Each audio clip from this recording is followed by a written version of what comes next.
ವ್ಯವಹಾರ ಮಾಡಿದ್ಯಾ? ಸಾಲ ಅನ್ನೋದು ಹೊರೆ ಅಲ್ಲ, ಅದೊಂದು ಸೌಕರ್ಯ. It's a facility. ಪ್ರತಿ ತಿಂಗಳು GST ಕಟ್ಟಬೇಕು. 3 ತಿಂಗಳಿಂದ ಕಟ್ಟಿಲ್ಲ ಅಂತಾಳೆ. ಹೌದು, ಅದೊಂದು 10 ಲಕ್ಷ ಇದೆ. ಸಾಲಕ್ಕೆ ಬ್ಯಾಂಕಲ್ಲಿ ಬಡ್ಡಿ ಹೆಚ್ಚಿದೆ, ಬದಲಿಗೆ ಇದನ್ನು ಉಪಯೋಗಿಸಿದ್ದೀನಿ. TDS ತೆರಿಗೆ ಹಿಡಿದಿದ್ದನ್ನ ಕಟ್ಟಿಲ್ಲ ಅಂತಿದ್ದಾಳೆ. ಹೌದು, ಕಟ್ಟಿಲ್ಲ.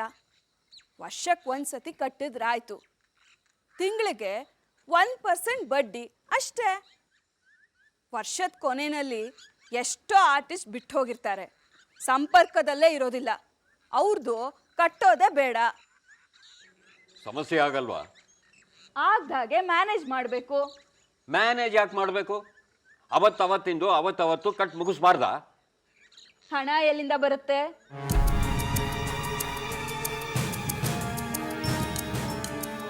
ವರ್ಷಾಗೆ ವ್ಯವಹಾರ ಗೊತ್ತಿಲ್ಲ. She cannot manage financial affairs.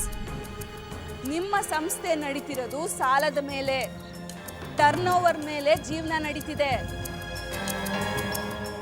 ಹಳೆ ಮನೆ ಸ್ವಚ್ಛ ಮಾಡಕ್ ನಿಂತ್ರೆ ಬಿದ್ದೇ ಹೋಗುತ್ತೆ. ಎಷ್ಟು ಬೇಕೋ ಅಷ್ಟು ಕ್ಲೀನ್ ಮಾಡಬೇಕು, ಬದುಕಬೇಕು. I am really at A loss. 14 ವರ್ಷದಿಂದ ಈ ದಂಧೆಲಿದ್ದೀನಿ. 8 ವರ್ಷದಿಂದ ಪೂರ್ತ ವ್ಯವಹಾರ ನೀನೇ ನೋಡ್ತಿದೀಯಾ.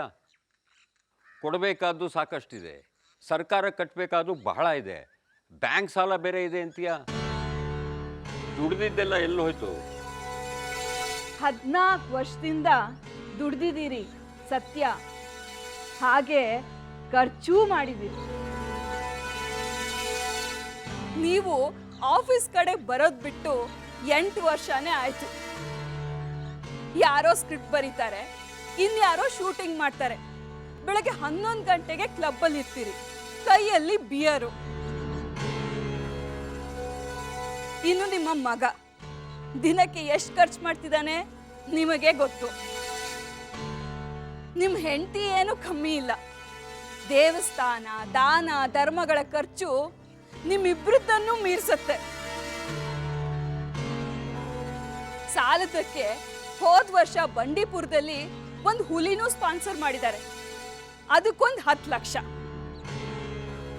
ಬರೋ ಆದಾಯದಲ್ಲಿ ಸ್ವಲ್ಪ ಖರ್ಚು ಮಾಡಿ ಮಿಕ್ಕಿದ್ದನ್ನ ಉಳಿಸ್ಬೇಕು.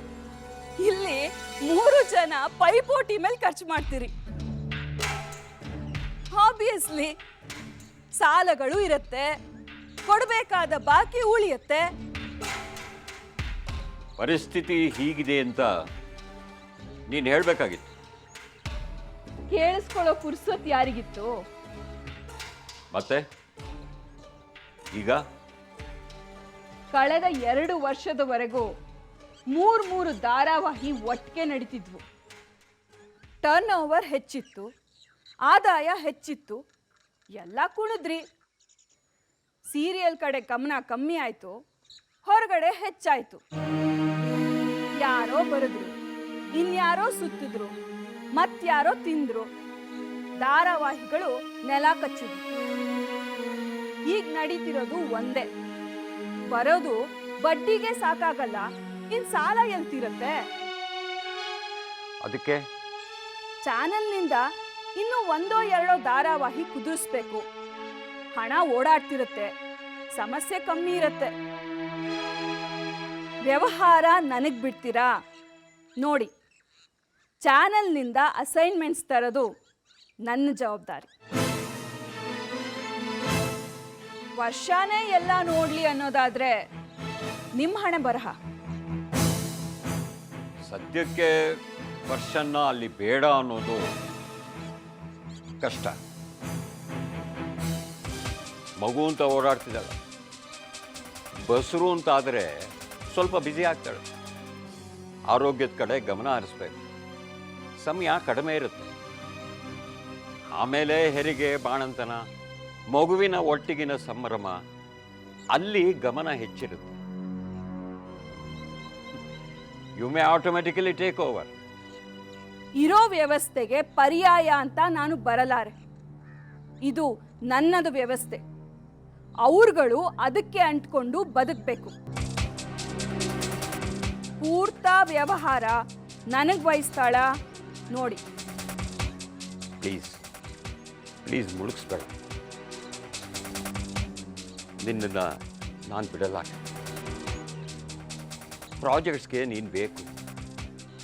ಅವಳನ್ನು ಅಂಕೆಯಲ್ಲಿಡೋದು ಕಷ್ಟ. ಮನೆಯ ನೆಮ್ಮದಿಗೆ ಅವಳು ಅವಶ್ಯಕತೆ. ಫಾರ್ ಓಲ್ಡ್ ಟೈಮ್ ಸೇಕ್, ಇಷ್ಟು ದಿನದ ನೆಂಟಸ್ತಿಕೆಗಾಗಿ. ಸಾರಿ, ಸಂಪೂರ್ಣ ಹಿಡಿತ ನನಗಿದ್ರೆ ಹೊಸ ಪ್ರಾಜೆಕ್ಟ್ಸ್ ಪ್ರಯತ್ನಿಸ್ತೀನಿ. ಅದರ್ವೈಸ್ ಅವಳ ಹಣೆ ಬರಹ.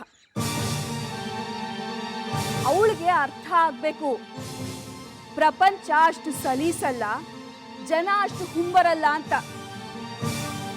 ಅಧಿಕಾರ ಹಕ್ಕಿನ ಪ್ರಶ್ನೆ ಅಲ್ಲ, ಚೈತನ್ಯದ ಪ್ರಶ್ನೆ.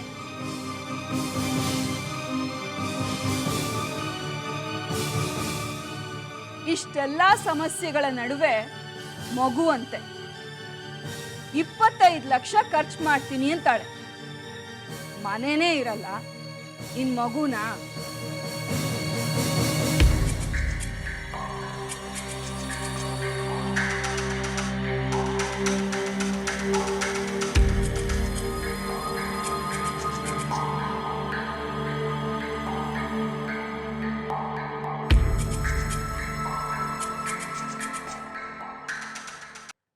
ನಿನ್ನ ಬದುಕು, ನಿನ್ನ ಇಚ್ಛೆ, ನಿರ್ಧಾರಗಳ ಮೇಲೆ ಈಸ್ ದಟ್ ರಿಲೆವೆಂಟ್? ಮನಸ್ಸು ಯಾವತ್ತೂ ಒಬ್ಬ ಸಖನ ಸಾನ್ನಿಧ್ಯಕ್ಕೆ ಹಾತೊರೆದಿಲ್ವಾ? ಸಂಯಮ ರೂಢಿಸ್ಕೋಬಹುದು, ಶಿಸ್ತು ಅಭ್ಯಾಸ ಮಾಡ್ಕೋಬಹುದು. ಆ ಮಾತು ಬೇರೆ. ಮನಸ್ಸು ದೇಹ ಸೆಳೆದದಿದೆಯಾ? ಇಲ್ಲ ಅಂದ್ರೆ ಸುಳ್ಳಾಗತ್ತೆ. ವಯೋಸಹಜ ಆಕರ್ಷಣೆಗಳು ಯಾರನ್ನೂ ಬಿಟ್ಟಿಲ್ಲ. ಹಾಗಿದ್ದು ಇಷ್ಟು ಶಿಸ್ತು ಸಂಯಮ ಹೇಗೆ ಸಾಧಿಸಿದ್ರಿ? ಸುಖ ಹಕ್ಕು. ಅದು ಗಂಡಿಗೂ ಹಕ್ಕು, ಹೆಣ್ಣಿಗೂ ಹಕ್ಕು. ಆದ್ರೆ ಅದು ಒಂದು ಜವಾಬ್ದಾರಿ ಕೊಡುತ್ತೆ. ಮಕ್ಕಳ ಜವಾಬ್ದಾರಿನ? ಅಲ್ಲ, ಗಂಡನ ಜವಾಬ್ದಾರಿ. ಒಬ್ಬ ಗಂಡಸನ್ನ ಮನುಷ್ಯನನ್ನಾಗಿ ಮಾಡಬೇಕು. ಅವನನ್ನ ಸಮಾಜಕ್ಕೆ ಪ್ರಯೋಜನ ಆಗೋ ಹಾಗೆ ರೂಪಿಸಬೇಕು. ಅವನಿಗೊಂದು ಜವಾಬ್ದಾರಿ ರೂಢಿಸಬೇಕು. ಅವನ ಬದುಕಲ್ಲಿ ಶಿಸ್ತು ತರಬೇಕು. ಅಂಕೆ ಇಲ್ಲದಿದ್ರೆ ಎಲ್ಲ ದೇವರಿಗೆ ಬಿಟ್ಟ ಗೂಳಿಗಳೇ. ಅಂಕೆ ಪ್ರಾಯಶಃ ಹೆಣ್ಣು ತರಬೇಕು. ಅದು ಹೆತ್ತೋರ್ ಕೆಲಸ ಅಲ್ವಾ? ಯಾವುದೋ ಕಾಲದಲ್ಲಿ ಇದ್ದಿರಬಹುದು. ಆದರೆ ಈಗಿನ ಮನಸ್ಥಿತಿ ಹಾಗಿದೆ ಅಂತ ನನಗೆ ಅನ್ಸಲ್ಲ. ವರ್ಷ ಮಾನವಾಗಿ ಕಾಲೇಜಿಗೆ ಹೋಗಿ ಬರ್ತಿದ್ಲು. ಅದೇ ಸುರೇಶ ಕಾಂಪೌಂಡ್ ಮೇಲೆ ಕಾಲ ಕಳೀತಿದ್ದ. ಇದು ಅಪ್ಪ ಚಿಕ್ಕಮ್ಮ ಇಬ್ಬರಿಗೂ ಗೊತ್ತಿತ್ತು. ಸುರೇಶನ್ನ ಶಿಸ್ತಿಗೆ ಒಳಪಡಿಸ್ಬೇಕಿತ್ತಲ್ವಾ? ಅಲ್ಲ, ಅವನು ಗಂಡು ಹೇಗೋ ಬದುಕೋತಾನೆ, ಇವಳು ಹೆಣ್ಣು ಅಂಕೆಲಿಡಬೇಕು. ಆದದ್ದೇನು ಹೇಳು? ಆ ಕಾಲೇಜಲ್ಲಿ ಅದ್ಯಾರೋ ಲೆಕ್ಚರರು ವರ್ಷ ಹಿಂದೆ ಬಿದ್ದ. ಅವನದ್ದು ಪ್ರೇಮ ವಿವಾಹ ಅಂತೆ. ಹೆಂಡತಿಗೆ ಬೆಚ್ಚಗಿನ ಭಾವ ತನ್ನ ದೇಹ ಕೊಟ್ಟದ್ದು ಸಾಲದು ಅಂತ ಸುಡುತ್ತಿದ್ದ ಸಿಗರೇಟಿನ ಕಾವನ್ನು ಆಗಾಗ ದಯಪಾಲಿಸ್ತಿದ್ನಂತೆ. ಅವನ್ಯಾರೋ ಒಬ್ಬ ಅಯೋಗ್ಯ ಪಟ್ಟದಲ್ಲಿ ಕೂತಿದ್ದಕ್ಕೆ ಇವಳ ಓದು ಅರ್ಧಕ್ಕೆ ನಿಲ್ತು. ಕಂತೆಗೆ ತಕ್ಕ ಬೊಂತೆ, ವಿವೇಕನೊಟ್ಟಿಗೆ ಮದುವೆ ಆಯಿತು. ಈ ಗಂಡುಗಳನ್ನ ಅವರ ಅಪ್ಪ ಅಮ್ಮ ಮನುಷ್ಯರನ್ನಾಗಿ ಬೆಳೆಸಿದ್ದಿದ್ರೆ ಈ ದುರಂತಗಳೇ ಇರ್ತಿರ್ಲಿಲ್ಲ. ಸುರೇಶ ನಿನ್ನ ಮದುವೆ ಆದ, ನೀನು ಅವನಲ್ಲಿ ನೈತಿಕತೆ ಹುಡುಕದೆ. ಅದನ್ನ ಕೊಡೋದ್ರಲ್ಲಿ ಅವನ ಅಪ್ಪ ಅಮ್ಮ ಸೋತಿದ್ರು. ಅದಕ್ಕೆ ಪರ್ಯಾಯವಾಗಿ ನೀನು ಸಚಿನ್ಗೆ ನೇತು ಹಾಕೊಂಡೆ. ಸುರೇಶನ ಅನೈತಿಕ ಮನಸ್ಥಿತಿಗೆ ಉತ್ತರವಾಗಿ ನೀನು ಅದಕ್ಕೆ ಜಾರದೆ. ಹೆಂಗಸಿಗೆ ಜವಾಬ್ದಾರಿ ಇರಬೇಕು. ಅದನ್ನ ಒಪ್ಪಿಕೊಂಡು ನನ್ನ ಇಚ್ಛೆಯ ಅನುಸಾರ ಬದುಕೋನ್ನ ನಾನು ಹುಡ್ಕೊಳಕ್ಕಾಗ್ಲಿಲ್ಲ. ಒಂಟಿ ಉಳ್ದೆ.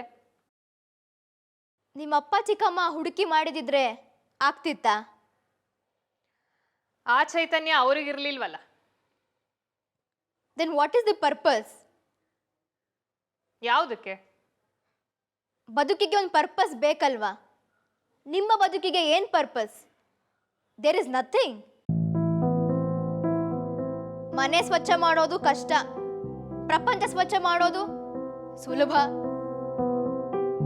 ಅಂದ್ರೆ ನೀವು ಪ್ರಪಂಚ ಸ್ವಚ್ಛ ಮಾಡಕ್ಕೆ ನಿಂತಿದ್ದೀರಿ, ಅದು ಸುಲಭ. ಎಷ್ಟು ಬೇಕೋ ಅಷ್ಟು ಮಾಡಬಹುದು, ಬೇಡ ಅಂದಾಗ ಸುಮ್ಮನಾಗಬಹುದು. ಮನೆ ಕಷ್ಟ, ಸ್ವಚ್ಛ ಆಗೋವರೆಗೂ ಪುರ್ಸೋತಿರಲ್ಲ. ಅಬ್ಸರ್ಡ್ ಅನ್ನಿಸ್ಬಹುದು, ನಾನು ಮಗುನ ಉಳಿಸ್ಕೋತೀನಿ. I do not have any purpose as of now. Let this be my purpose. ಅಪ್ಪನ ಹತ್ರ ಮಾತಾಡಿ. ವ್ಯವಹಾರ ನನಗೆ ಅಷ್ಟು ಗೊತ್ತಾಗಲ್ಲ, ನನ್ನದೇನಿದೆ ನನಗೆ ಕೊಡಿಸಿ. ಇಲ್ಲಿ ಜಪ್ತಿ ಅಂತಾಗಿ ಎಲ್ಲ ಆಸ್ತಿ ಹೋದ್ರೆ ರಿವಾರ್ಡು ನನಗೆ ಬರಲಿ. ಸಚಿನ್ ಮನಸ್ಸನ್ನು ಆಕ್ರಮಿಸಿಕೊಂಡಿದ್ದಾನೆ. ನೀವು ಹೆಂಗಸು, ಇದು ನಿಮ್ಗೆ ಅರ್ಥವಾಗತ್ತೆ. ಅದ್ಯಾರೋ ಕೂತಿದ್ದಾರೆ ನಿಮ್ಮ ಭಾವದಲ್ಲಿ, ಹಾಗಾಗಿ ಇನ್ನೊಬ್ಬ ಬಂದಿಲ್ಲ. ನೀವು ಒಂಟಿ ಅಂತ ನಮಗನ್ಸುತ್ತೆ, ಆದ್ರೆ ಭಾವದಲ್ಲಿ ನೀವು ಅವನೊಟ್ಟಿಗಿದ್ದೀರಿ. ಮಗು ಆಗ್ಲಿ, ಅದನ್ನ ನಾನು ಸಾಕೋತೀನಿ. ಸಚಿನ್ ನೆಂಟಸ್ತಿಕೆ ಮುಂದುವರಿಸ್ತೀನಿ. ಯಾವತ್ತೋ ಅವನ ಆತ್ಮ ಜಾಗೃತವಾದ ದಿನ ಬದುಕು ಹಸನಾಗತ್ತೆ. ಸಚಿನ್ನಲ್ಲಿ ಸುಖ ಅರಸಲಿಲ್ಲ, ಮನಪೂರಕವಾಗಿ ಸಂತಾನವನ್ನೇ. ಹೆಣ್ಣಾಗಿ ಬದುಕಿದ್ದು ಸಾಕು, ತಾಯಿಯಾಗಿ ಬದುಕ್ತೀನಿ. ತೆಗೆಸಿದ್ರೆ ಅಂಕೆ ಹೋಗತ್ತೆ. I should not be flirting in public at 35. ನಾನು ನಾಚಿಕೆ ಬಿಟ್ಟು ಕುಣಿದ್ರೆ ಪ್ರಪಂಚಕ್ಕೆ ನಾಚಿಕೆ ಆಗತ್ತೆ. ಅದು ಆಗ್ಬಾರ್ದಲ್ವಾ? ಹೆಣ್ಣು ಸಭ್ಯತೆಯ ಎಲ್ಲೆ ಮೀರಿದ್ರೆ ಸಮಾಜವನ್ನ ಸಭ್ಯತೆಯ ಜವಾಬ್ದಾರಿಯಿಂದ ಮುಕ್ತಗೊಳಿಸಿದ ಹಾಗೆ. ಅದಾಗೋದು ಬೇಡ. ನೆಲದ ಯೋಗ್ಯತೆಯ ಮೇಲೆ ಫಲ. ಗುಣ ತಾಯಿಯದ್ದಂತೆ. ನಿನ್ನ ಅಮ್ಮನಿಗೆ ಕೆಟ್ಟ ಹೆಸರು ಬೇಡ. ನಿನ್ನ ಮಗನಿಗೆ ನಿನ್ನದೇ ಗುಣ ಇರಲಿ. ಅವಶ್ಯಕತೆ ಇದ್ದಾಗಲೆಲ್ಲ ಹುಡುಕು, ಸಾಧ್ಯವಾದಾಗಲೆಲ್ಲ ಸಿಗ್ತೀನಿ.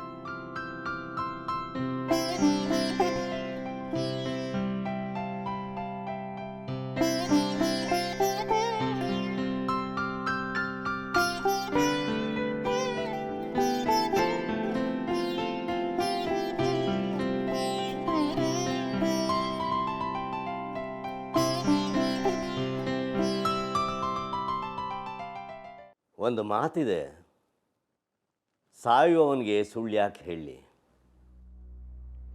ಅಲ್ವೇ ಗುರುಗಳೇ, ಸಾಯೋನಿಗೆ ಸುಳ್ಳು ಯಾಕೆ ಹೇಳಬೇಕು?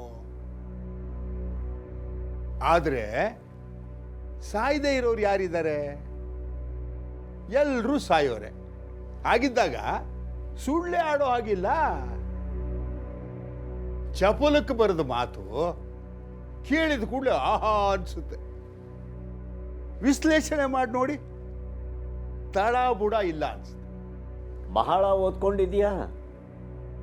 ಓದ್ಕೊಂಡಿದ್ದೇನು ಇಲ್ಲ ಗುರುಗಳೇ, ಅಲ್ಲಿ ಇಲ್ಲಿ ಕೇಳಿಸ್ಕೊಂಡಿದ್ದು. ಹೇಳಿ. ಏನೂ ಇಲ್ಲ, ಹಾಗೆ ನೋಡ್ಕೊಂಡು ಹೋಗೋಣ ಅನ್ನಿಸ್ತು. ಈಗ ಸುಳ್ಳಾಡಬಾರ್ದು. ಸಾವಿನ ಹೊಸ್ಲಲ್ಲಿದ್ದೀಯ,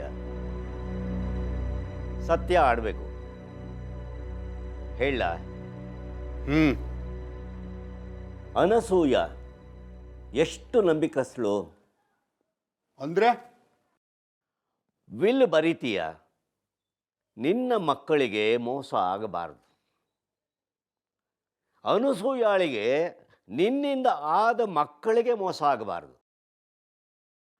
ಅನಸೂಯಾಗ ಆಸ್ತಿ ಕೊಡ್ತಿದೀಯಾ ಅಥವಾ ಮಕ್ಕಳಿಗ?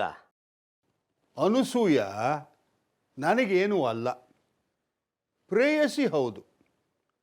ಆಗಾಗ ಬೆಲೆ ಚುಕ್ತ ಆಗಿದೆ. ಮಕ್ಕಳು ಅವು ನನ್ನ ಮಕ್ಕಳು, ಅವಕ್ಕೆ ಆಸ್ತಿ ಕೊಡಬೇಕು, ಹಕ್ಕಿದೆ. ನಾಳೆ ಮಾನಸಾಗೆ ಸಮಸ್ಯೆ ಆಗಬಾರ್ದು. ಮೈನರ್ ಮಕ್ಕಳು ಆಸ್ತಿ ಹ್ಯಾಕ್ ಕೊಡ್ತೀಯಾ? ವಿಲ್ ಬರಿತೀನಿ. ಮೇಜರ್ ಆಗೋವರೆಗೂ ಗಾರ್ಡಿಯನ್ ನೋಡ್ಕೋತಾರೆ ಆಸ್ತಿನ. ಯಾರು ಗಾರ್ಡಿಯನ್? ಅನಸೂಯ. ತಾಯಿ ಮಕ್ಕಳಿಗೆ ನ್ಯಾಚುರಲ್ ಗಾರ್ಡಿಯನ್ನು. ನಂಬಬಹುದಾ? ಸ್ವಂತ ತಾಯಿ.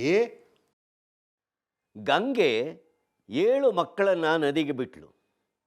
8ನೇದು ಪ್ರಶ್ನೆ ಕೇಳಿದ ಕೂಡಲೇ ಬಿಟ್ಟು ಹೊರಟಳು. ಸತ್ಯವತಿ ವ್ಯಾಸನ್ನ ಬಿಡಲಿಲ್ವಾ? ಕುಂತಿ ಕರ್ಣನ್ನ ತೇಲಿ ಬಿಡ್ತಾಳೆ. ಬೋರ್ಡಿಂಗ್ ಸ್ಕೂಲ್ಗಳಿವೆ. ಹೆತ್ತ ತಾಯಿ ಮಗುನ ಅಲ್ಲಿ ಬಿಟ್ಟು ಮರ್ತದ್ದಿಲ್ವಾ? ಡೈವೋರ್ಸ್ ಆದ ಹೆಣ್ಣು ಮಕ್ಕಳಿದ್ದಾರೆ. ಅವರಲ್ಲಿ ಎಷ್ಟು ಜನ ಅವರು ಹೆತ್ತ ಮಕ್ಕಳನ್ನು ಸಾಕ್ತಾ ಇದ್ದಾರೆ? ಮೊದಲ ಗಂಡನ ಮಗುವಿಗೆ ವ್ಯವಸ್ಥೆ ಮಾಡ್ತಾರೆ, ನಂತರದವನು ಒಟ್ಟಿಗೆ ಬದುಕುತ್ತಾರೆ. ಪೂರ್ತ ಪ್ರಪಂಚದ ದೃಷ್ಟಿಕೋನ ಇದು. ಅನಸೂಯ ನಿನಗೆ ಹೆಂಡತಿ ಅಲ್ಲ, ಪ್ರೇಯಸಿ.